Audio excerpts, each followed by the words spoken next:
Halo semuanya, perkenalkan nama saya Infaisya Ramadhani dari jurusan Bahasa Asing Terapan.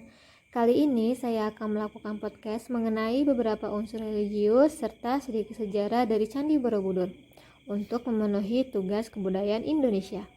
Candi Borobudur terletak di Jalan Pradawati, Candi Borobudur, Borobudur, Kecamatan Borobudur, Magelang, Jawa Tengah. Candi Borobudur merupakan peninggalan dinasti Salendra yang dibentuk sekitar abad ke-8. Candi Borobudur mengalami 4 tahap pembangunan.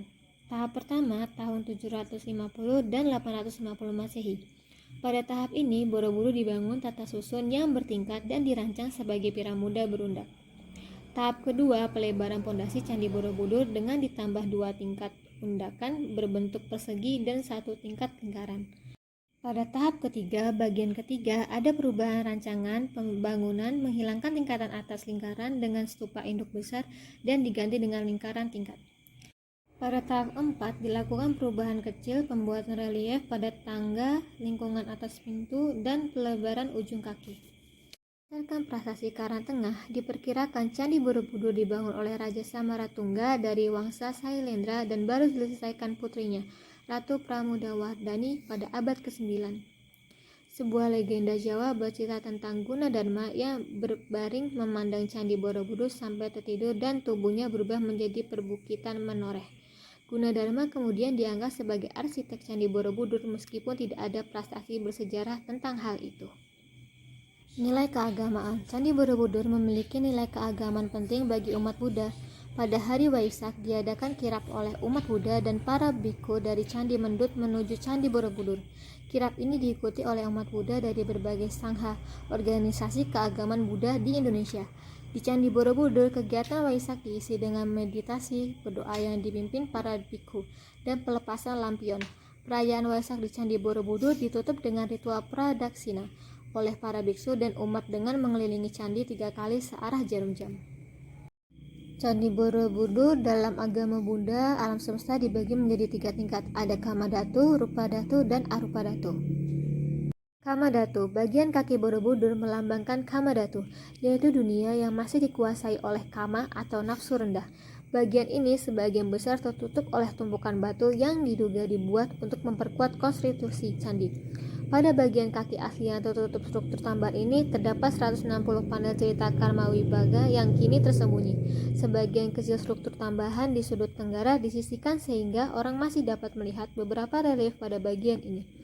Struktur batu andesit kaki tambahan yang menutupi kaki asli ini memiliki volume 13.000 meter kubik. Datu, 4 undak teras yang membentuk lorong keliling yang pada dindingnya dihiasi galeri relief oleh para ahli dan namakan Rupadatu. Lantainya berbentuk persegi.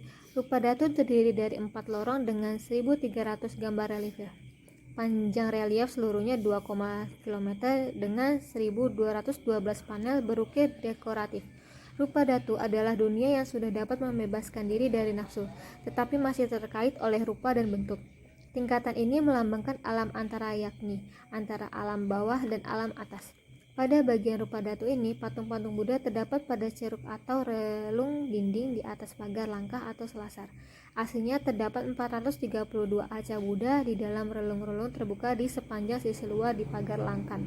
Pada pagar langkan terdapat sedikit perbedaan rancangan yang melambangkan peralihan dari Rama Kamadhatu menuju Rana Rupadatu. Pada langkan paling rendah dimahkotai Ratna, sedangkan 4 tingkat pagar langkan di atasnya dimahkotai stupika atau stupika kecil. Bagian teras-teras berwujud sangkar ini kaya akan hiasan dan ukiran relief. Datu berbeda dengan lorong-lorong Rupadatu yang kaya akan relief. Mulai lantai kelima hingga ke-7 dindingnya tidak berelief. Tingkatan ini dinamakan Arupadatu yang berarti tidak serupa atau tidak berwujud. Denah lantai berbentuk lingkaran. Tingkatan ini melambangkan alam atas di mana manusia sudah bebas dari segala keinginan dan ikatan bentuk dan rupa, namun belum mencapai nirwana. Pada pelataran lingkaran terdapat 72 stupa kecil berteorawang yang tersusun dalam 3 barisan yang mengelilingi satu stupa besar sebagai stupa induk. Stupa kecil berbentuk lonceng ini disusun dalam 3 teras lingkaran yang masing-masing berjumlah 32, 24, dan 16. Totalnya 72 stupa. 2 teras terbawah stupanya lebih besar dengan lubang berbentuk belah ketupat. 1 teras teratas stupanya sedikit lebih kecil dan lubangnya berbentuk kotak bujur sangkar. patung Buddha ditempatkan di dalam stupa yang ditutup berlubang-lubang seperti dalam kurungan. Dari luar, patung-patung itu masih tampak samar-samar. Lancang Bango ini dengan cerdas menjelaskan konsep peralihan menuju keadaan tanpa wujud, yakni arca Buddha itu ada tetapi tak terlihat. Dalam podcast saya hari ini, semoga ilmu yang saya sampaikan dapat berguna bagi nusa bangsa. Sampai jumpa di podcast selanjutnya. Bye-bye.